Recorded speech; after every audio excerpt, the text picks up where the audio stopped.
It is a good morning to you. Welcome to Asake Online. My name is Zenzele Ndebele. This is the Breakfast Club, and now we are in the new normal. So the programs will be coming to you via Zoom, Facebook Live, because we know that these days, because of the COVID pandemic, we cannot meet physically. So we are trying by all means to give you the programs that you always like, but also do it in a safe way. We are coming to you this morning, having received the sad news of the passing away of the Minister of Agriculture, Perence Shiri. I know to some people, well, it was not sad news to some people because we're reading through Twitter, a lot of people were actually saying all sorts of things. I mean, let me be honest to you, he was not a nice guy. I would call him our modern day Hitler. He's the guy who led the 50th Brigade. Actually, there are about 3 commanders of the 50th Brigade, him being the first one. They caused a lot of havoc in Matebele. A lot of people today don't have fathers, mothers, women are widows because of these men. A lot of people were raped. It's unfortunate that he dies before maybe saying anything about the 50th Brigade. Well, it is what it is, but it's one of those people whose history is always going to be controversial. But also in the process, we need to talk about the history of the dead like we always do. Each time someone passes on, we always talk about them, what they did, how they were like when they were still alive. And Perence Shiri is one of those people. I've researched about Bukuraundi for the last 13 years or so. And I've really never met anyone with a good story about Perence Shiri. I mean, no one. I mean, all the people talk about how he used to line up people, shoot them. He talk about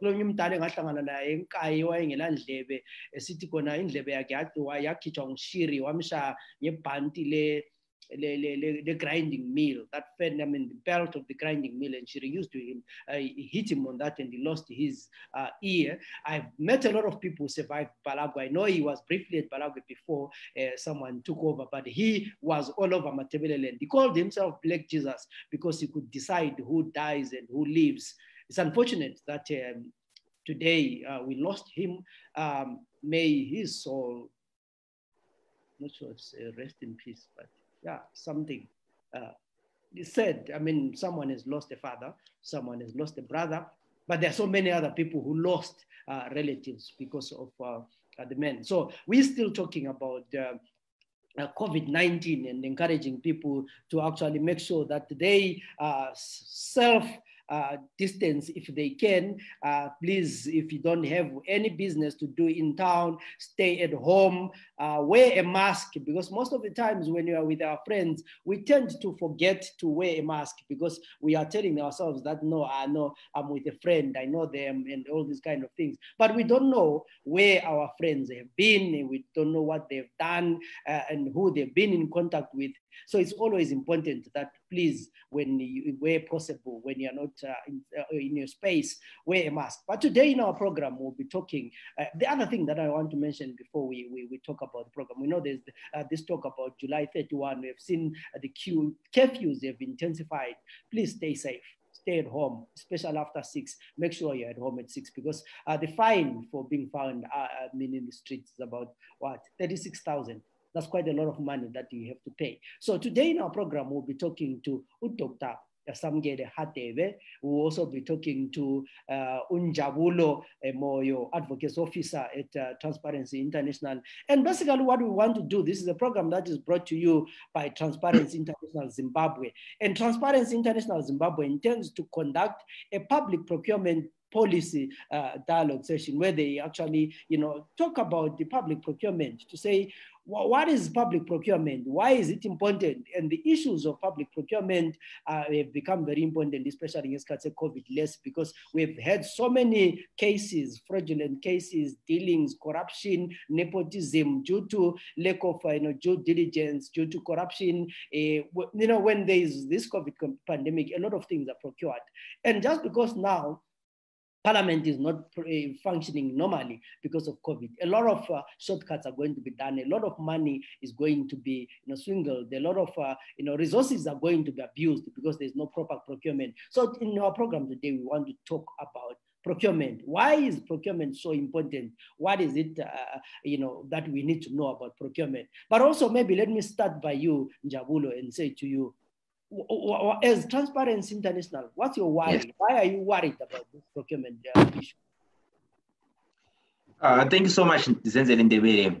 I think public procurement really, as it is a public interest issue. You are spending resources in order to get services or to get goods. So you are spending financial resources. So on that note, it is very important and it is worrisome that the public is the main stakeholder. It should be informed. The public should be aware. The public should be alerted on the financial processes that would have taken place. We've got a lot of examples, including a recent case in wine was actually going through a trial process because of some lack of transparency in handling those public goods. So it is very important for us to focus and a dialogue on this subject matter because it is the citizenry that pays tax, and it is of citizen interest to know the procurement processes and to have an insight of who's given the tender, how were they given the tender, is there value? Yeah, we had almost lost you there, but I'm good that you're back. Babu Hadebe, when we are talking, I know you once worked in the government, especially in Skatse, GNU, Lapan. When we talk about procurement, why is it important that we talk about these issues? Thank you, Mr. Ndebele. It's important, as I will perhaps reiterate what Njabulo Moyo has already said, that this is taxpayers' money. And when we talk of public procurement, that public that must be served or benefit from this procurement are the citizens. And we should note that the bulk of government spending goes through that process of procurement at various levels, including at local government level. So we are actually talking about what belongs to the people, what should be spent in the service of people. Could it be water, could it be energy, could it be the transport, could it be the health. So it's very crucial to understand that we are talking about the public welfare. And this is money from the taxpayers, hence the importance of public procurement in this process. Yeah, I mean, when we talk about public procurement, especially in the Zimbabwean setup, do we have a gap? Do we see a gap in the way procurement is done? Well, like any other process, the procurement procedures and processes in Zimbabwe were crafted by humans, and so humans can also violate the same procedures. But we are saying we should not look at just the public procurement in isolation to other processes, from recruitment, from promotions, from deployments into different commissions, into the judiciary, law and effectiveness of law enforcement, because we are saying if one takes advantage of just a small loophole in one sector, we expect the checks and balances in the other departments to come into play. We cannot really have a situation where we would say there is a process that is 100% foolproof. It never happens, but we are saying, what about our checks and balances? How effective are they? What about the law enforcement? When I am aggrieved as a stakeholder, can I approach the relevant departments and get justice? So that's what we should focus on, to say how effective is the whole system, the whole architecture of ensuring that we fight corrupt practices. Babu Moyo, as TIZ, you've been talking about this public procurement. What has led you to talk about this? Do you think that there are some things that are not in place right now when you look at legislation? I think, we've got various legal frameworks that speak to the issue of public procurement. Currently, we've got the Procurement Regulatory Authority of Zimbabwe, which is mandated with the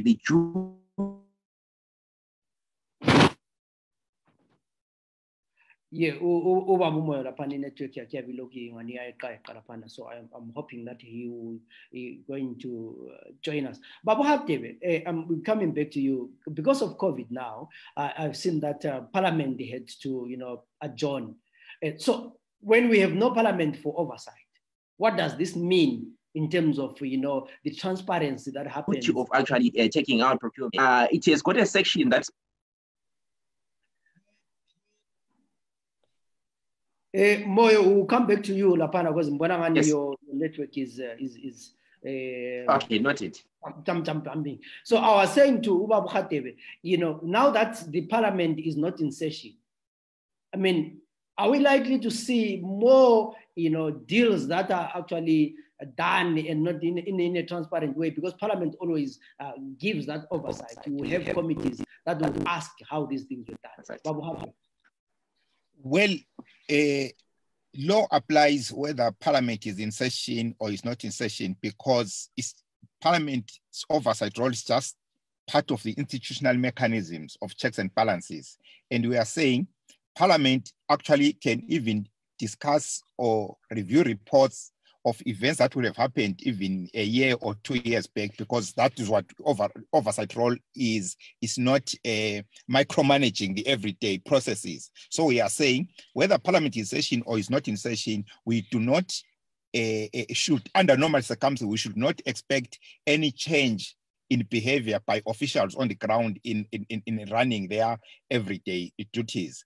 But if people would take advantage of such situations, that to me points to the limitations, to the shortcomings in our systems as a whole, because you don't need an oversight committee every day to do a duty, a job that you claim to have been qualified for, that you went for interview, that you proved you have all the qualifications and the experience. So we are saying public officials should be able to do the job as per requirement without someone following them on a day-to-day basis. But eventually, because you are spending government money, audits will come, both internal audits and external audits, and eventually the truth will come out and it will get back to parliament. But the question is, what happens? We have seen these reports anyway, year in, year out, where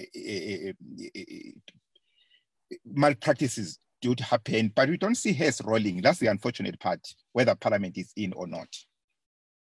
Yeah, that's is always the issue, that even if parliament is in session, most of the times we have had so many procurement scandals from, command agriculture, trucks, and most of the times we just hope that parliament does the job, but it's most of the time this is really not clear. Njabulo, let me try and come back to you there and see whether your network has improved.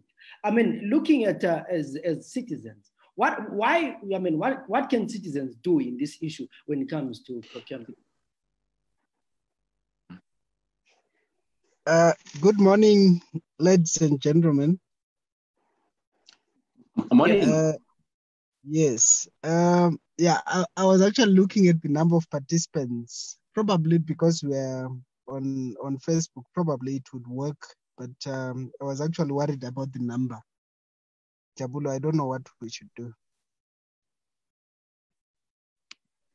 Njabulo, I was about to I mean, my question to you was, is what can citizens do? Okay, thank you, Ndebele. I think first of all, as citizenry, we need to be probing or pressing for accountable procurement, where we are able to understand the procedures, where we are actually getting access to information in terms of who actually benefited from the service providers, and also to ensure that there is due diligence that would have conducted during the process.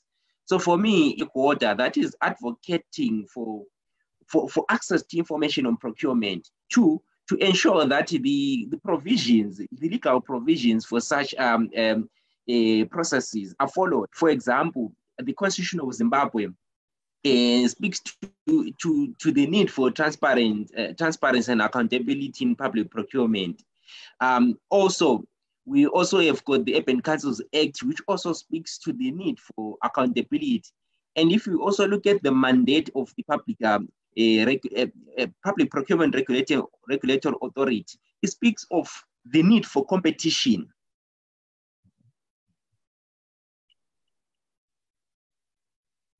Yeah, we are talking about the need for competition there to make sure that at least everyone gets a chance. Hadebe, you know, when we talk about procurement, it's not only a problem at national level, but we've had so it has to facilitate for competent. Yes. But we have had so many problems even of procurement at local level. You know, we've had so many, even here when we talk about Bulawayo, we can talk about the procurement into Zekodini, we can talk about the parking scandal and whatever you might call it. So what can be done to make sure there is really transparency? It's a burning issue, and you are rightfully point to local government level. First, perhaps let's emphasize that the bulk of the services at a local government level, that's the rank of government that is closer to the citizens. And for the record, it has been appalling just across the country. Let's be factual. That's where the worst leakages are, and we are saying, does the procurement at local government level differ from that at other departmental or ministerial levels? The answer is no. The processes are the same, the checks and balances are the same, and the oversight functions exist. But we are saying nothing seems to happen to those who would have found on the wrong side of the law. You have cited cases of ECOTIN, but you have also cited cases where local authority councils could not even account for things they purchased. They did things outside the law. So we have that situation where citizens themselves are the ones whose level of awareness of these processes should be. But apart from just level of awareness, citizens must feel empowered, because this is their own development, this is their own welfare, unless they demand that accountability. And also on the other side, unless those in authorities, government and councillors see the need that they have a role to be responsive to the expectation of stakeholders of which the citizens are. Otherwise, we are losing so much of the little resources that should be going to education, to healthcare, as it is now with the COVID-19, to waters, sanitation and the like, because that is where the leakage is at the procurement level. That's when we talk of corruption, where resources are now diverted for private use, or where you procure resources that are not needed. You need, as Njabulo said, due diligence to check, did we actually need this resource in the first place? But if Hadebe owns a certain company that produces something which the local council doesn't even need, but because I'm related to whoever is in charge, they just come and procure a good that is not necessary. So we should look at that broad level, that the corruption at local government level takes various forms in getting high prices, poor services received, and sometimes unnecessary services. In the end of the day, you look at the whole country, you find a number of projects that are going on but never come into completion, because you know, prices keep on changing. You win a tender, you say, no, this was for 2 million, but by the time you finish that service, you have received 5 million, which was not your initial bid. So those are some of the things that is important for citizens to be aware of, and ensure that we don't wait for them to happen before we can control. We are proactive to foretell that this process is not going to lead to the appropriate result. Yeah, you are saying, you know, the very important things there, that sometimes people procure just to make sure that they get things that they don't need. Just because when says so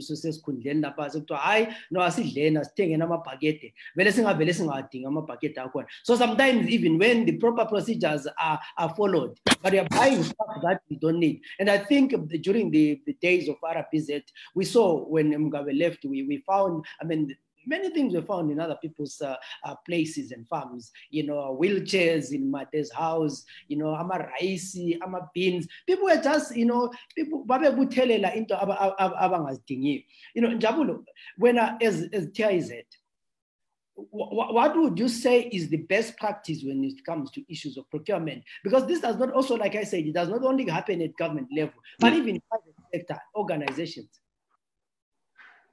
I think we need to, first of all, I mean, if there's conflict of interest, I think that's the challenge, that in many cases there's a conflict of interest where Ndebele knows that this is my brother and they're actually giving relatives tenders. So we seem to be losing Njabulo here and there here. But what he's saying we is need to ensure that there is no the amount of for a case where we've seen cases. Yeah, I'll say the issue of technology, maybe it's because our network as well. We keep losing you. So sometimes, but what we were saying basically is the issues of conflict of interest. People need to declare their conflict of interest. You know, this person in cousin wami, and all those kind of things. And Hadebe, I mean, lastly coming to you, the issue of public conflict, or can I say conflict of interest? How can that be addressed? It's a transparency issue. And also we should have very strong punitive measures in case you violate that, because the idea is that you declare your interest so that people know the parameters to which you could act, because most often people use, front companies of their spouses or cousins, and that's unfair. And in the process, it's not that they will do the right service, it's because they just, the problem is people start looking at the money.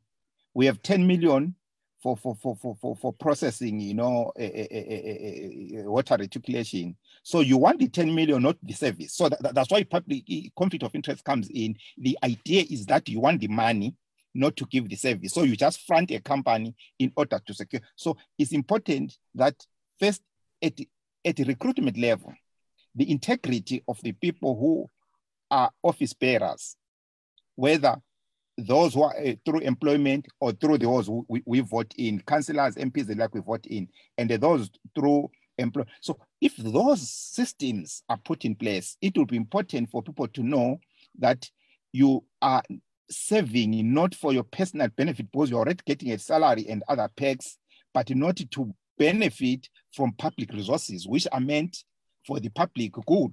So the conflict of interest comes in a situation where you want to be creative, you are taking advantage of your office, you are taking advantage of access to information, you are taking advantage because you are part of the processes that either you hire, that either you are the ones who offer the tenders, you are the one who does the adverts, because people can actually fine-tune an advert or a bid in order to suit a certain person, either through a bribe or through favoritism. So all those things are part of conflict of interest. But the question is, once it is unmasked, what do we do about it? We must show, whoever is caught must be an example so that people will know that no, in future you don't behave this way. But in this country, we've heard all these things and they are always out in the media. Our media brings out most of these things, but it seems the public is just indifferent. Nothing happens. And that is why some of these things continue to happen as if without impunity at all. Yeah, let me try and come to you, Njabulo, there for your closing remarks. Yes. And say, as TIZ, what's your message to people, organizations, and government when it comes to the issue of procurement? I think number one, there is a need for government to create or increase coming up with tight procurement mechanism. And also there are issues around the PRAS itself. Who is doing oversight? Who's monitoring the activities of PRAS as a regulatory authority? And also stakeholders must be educated on the need for a value for money. You see, if a tender has been offered to someone, and no matter, even after 5 years, we're discovering that the processes were actually not followed correctly, there's already a loss in the value of money. So there is a time value for money. 10,000 a bond today does not have the same value in a month or so. So this is where we lose it at the citizen. And when we try and do an analysis, how it affects us as a citizen. If council, for example, is poor tendering processes, it will affect the citizen because we expect service delivery. Right now, there is a Equatini Mall project And probably many of us are not sure what's happening. We're just seeing a lack of progress. As a citizen, I'm concerned. What is the status of that project? Yes, so we can argue that now there is COVID, probably processes cannot be taking place.